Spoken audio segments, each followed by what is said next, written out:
ከስንት ንትርክና ከስንት ጭቅጭቅ በኋላ አሁን ላይ ወደ ዱባይ በመሄድም ዘና ፈታ እንላለን በማለትም ብሩክ ለሀይሚ ነግሯታል ማለት ነው። ሰላም ጤና ይስጥልን ውድና የተከበራችሁ የቻናል የተከታታዮች እንደምን አላችሁ? ዛሬም በአዲስ ቪዲዮ መጥቻለሁ ማለት ነው። ይህም በሚዲያ ተጽዕኖ ፈጣሪ የሆኑት ሁለቱ ጥንዶች ከስንት ጭቅጭቅና ከስንት ንትርክ በኋላ እንግዲህ ዛሬ ፍቅር በፍቅር ሆነው መጥተዋል። ይህም ያው ብሩክ የዱባይ ትኬት ቆርጫለሁ ዘና ፈታ ብለን መምጣት እንችላለን እያለም እያማለላት ይገኛል ማለት ነው። እኔ ግን ጥያቄ አለ ቤተሰብ። ይህ ጥያቄ ዱባይ ላላችሁ ነው። ያው እኔ ቦታውን አላውቀውም፣ ዱባይን ሂጄም አላውቅም። ነገር ግን ከዚህ በፊትም ያው የዝነኛ እንዲሁም ዝነኛ ሰዎች ታዋቂ ሰዎች በተለይ ሴቶች ባሎቻቸውን አንተ ባሌ ከሆንክና እንዲሁም አፍቃሪ ከሆንክ ወደ ዱባይ ወስደ ዘና ደልቀቅ አድርገኝ በማለት ይጠይቋቸዋል። እንዴት ነው? ምንድን ነው የዚህ ነገር ምንድን ነው ሚስጥሩ? ዱባይ የተመረጠችበት ሁኔታስ ምንድን ነው? ማለት ከዱባይ በላይ እኮ ብዙ መዝናኛ ቦታዎች አሉ። ለምሳሌ አሁን ብሩክ እንዳለው ማለት ነው ያው ጭር ያለ ቦታ ነው። ደርሰን እንመጣለን እና ዘና አድርጌሽ እመለሳለሁ። በዛ ላይ ደግሞ ሰው የሌለበት ነው ያለ። እንዴ ዱባይ እኮ ሰው አለ፣ ብዙ ጫጫታ አለበት። እንደውም ሆን ብሎ ያው ለጫጫታው የሚሄድ ይመስላል። እና ከሄደ አይቀር አሁን ላይ መንፈስን አድሶ የሚመልስበት ቦታ ወደ ገጠር እንሄድ ቢላት ተመራጭ ይሆናል ብዬ አስባለሁ፣ እንደኔ ማለት ነው። እና ዱባይ ያላችሁ እንግዲህ ያው እድሉን የሚያገኛችሁ ወጣ እያላችሁ ተዝናኑ። ሰዎች በጉጉት የሚጠብቋት ሀገር ስለሆነች ማለት ነው። እና ዱባይ አሁን ላይ እኔ የሚመስለኝ እንዳሰብኩት እና እንደገመትኩት ከዚህ ሁኜ ብቻ ዱባይ የሆነ ብዙ ህንፃ ያለው ምናምን ነው እንጂ እንደዚህ ለየት ያለ የሚታይ ነገር ያለ አይመስለኝም።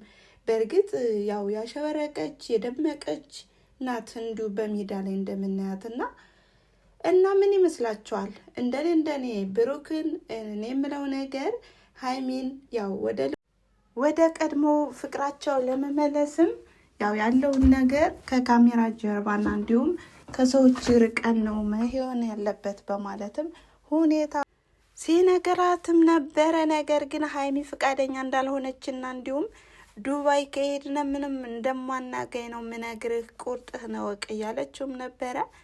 አሁን ላይ እንግዲህ ያው ሁሉን ነገር በካሜራ ነው የሚሆነው። ነገር ግን አሁን ላይ ደግሞ አንተ የምትፈልገው ነገር ከካሜራ ርቀህ ነው በማለትም ስትመልስለት እሱም ደግሞ ጭር ያለ ቦታ ነው ያለው። እንግዲህ ያው ብዙ በዙሪያቸው ያሉ ሰዎችን ያው እየተከፋፈሉበትን ምክንያትም እየገለጸም ነበረ። በመካከላቸውም አለመግባባትም ተፈጥሮም ነበር። እንደኔ ግን ሀይሚ አሁን ላይ እየተደረደረች ነው፣ መሄድ ትፈልጋለች። ነገር ግን በጣም ያው ፍቅር አይሉት ፍቅር፣ ጸብ አይሉት ጸብ፣ ብቻ የነሱ ነገር በጣም ያስቃል። እንግዲህ ድራማ ይሁን ፕራንክ አናውቅም። እንደኛ እንደ ሚዲያ ሰዎች ግን እየተመለከትን ነው፣ እያየን ነው ማለት ነው። እናም ዱባይ መሄድና መንሸራሸር ከፈለግሽ አትግደርደሪ ነው የምለው እንደኔ ማለት ነው። ያው ባሎች እንደዚህ ከሆናችሁ ሴቶች ያው አንሄድም ምናምን ብለው የሚግደረደሩ ከሆነ ተዋቸው፣ የራሳችሁን ሂዱ። ምንድን ነው መግደርደር? ውስጧ ደስ እያላት እሱ ግን ያው ምንድን ነው ትኬት ከስሬ ምናምን አላ። ከዚህ ላይ ደግሞ ጥፋት አጥፍቷል። ዱባይን ያህል ነገር እንደዚህ ሰርፕራይዝ። ቆይ ሳትናገር ለምንድን ነው ትኬት የቆረጥከው? በምን ማለት እንደዚህ ገንዘብ ተርፏል እንዴ? ምንድን ነው? ለማንኛውም ለጨዋታውና ለዘና ለማለቱ ያልነው እና ያው ፍቅራችሁን ያዝልቅላችሁ። በመካከላችሁ ያለውን ንፋስም አታስገቡ። እፍን ሽፍን ስታደርጉት ነው ፍቅራችሁ ራሱ የሚጣጣሙ ማለት ነው። እና ቤተሰብ እንደዚህ አይነት ፍቅር ይስጣችሁ። ግን ፍቅር ስትሉ ደግሞ ንፋስ አታስገቡ ሁላችሁ ማለት ነው፣ በፍቅር ላይ ያላችሁ እና እንደዛ ነው። ቤተሰብ ላይክ፣ ሼር፣ ኮሜንት እያደረጋችሁ ደግሞ አበረታቱኝ። እንግዲህ ዱባይ ይሄዳሉ አይሄዱም የሚለውን እኛም እንመለከታለን እንደ ተመልካች ማለት ነው። እና ማንኛው ነው ትክክል ብላችሁ ታስባላችሁ? እንደናንተ ሀሳብ አስተያየታችሁን እስኪ በኮሜንት ላይ ጻፉ ማለት ነው። አሁን ላይ ሀይሚ ትንሽ ትግደረደራለች እንጂ በጣም ነው የምታፈቅረው፣ በጣም ማለት ነው። ነገር ግን በጣም ደግሞ ትቀናለች። ቅናት ደግሞ ጥሩ አይደለም ለፍቅር። ዋናው መሰናክል ቅናት ነው። በቅናት የሚጠቁ ሰዎች ፍቅራቸው አይቆይም። እንዲሁም በትዳር ላይ ያሉ ሰዎች ትዳራቸው ወዲያውኑ ይፈርሳል ማለት ነው።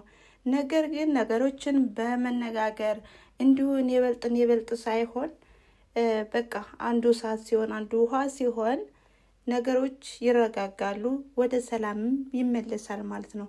ነገር ግን አሁን ላይ ስናየው በሚዲያው ላይ ያለውም ነገር በመጀመሪያ ላይ ልሙትልሽ የተባለ ፍቅር መጨረሻ ላይ ደግሞ ለመበሻሸቅ ይመጣሉ ማለት ነው። ይሄ አግባብ አይደለም፣ እንደኔ ማለት ነው። እናንተስ ምን ታስባላችሁ? እናም ሀይሚ አሁን ላይ ቅናት ነው ያለባት እንጂ በጣም ነው የምትወደው ማለት ነው። እንዲሁ ብሩክም በጣም ይወዳታል። ነገር ግን እስካሁን ያደረገው ነገር አግባብ አልነበረም ነበረ። ከዚህ በኋላም እንደተጸጸተና እንዲሁም ሀይሚ እንደምታዋጣውም ነው የተናገረው ማለት ነው። ነገር ግን ያው ሁሉ ነገር በጋራ ነው ጥሩ ነው ያለው ነገር ግን እንደኔ አልተመቸኝም ማለት ነው። ሀይሚም እውነቷ ነው። እንደዚህ ካለ እንዴ መወሰን በቂ ነገር ነው። መወሰን የሚባል ነገር እኮ አለ። እንደዚህ ለያልቅ ነገር የሚባል ነገር አለ እንዴ? ኧረ ተው ተው። ለማንኛውም የዛሬ የነበረን ቆይታ ይህን ይመስል ነበረ። ሀይሚና ብሩክም እንግዲህ ወደ መጨረሻው ወደ መፋቀሩ ናቸው ማለት ነው። እናም በሌላ ቪዲዮ እስከምንገናኝ ድረስ እናንተም ላይክ፣ ሼር፣ ኮሜንት እያደረጋችሁ ማበረታታችሁን አትዘንጉ ማለት ነው። ስለምታበረታቱኝም ከልብ አመሰግናለሁ እያልኩኝ እናም ቻናላችን ደግሞ ወደ 8000 እየተጠጋ ነው። የእናንተ እገዛ ያስፈልገዋል ማለት ነው። ስለምታግዙንም እናመሰግናለን። እናም በሌላ ቪዲዮ እስከምንገናኝ ድረስ መልካም ጊዜ እያልኩኝ በዚህ ወሰናበታችኋለሁ። ባይ ባይ።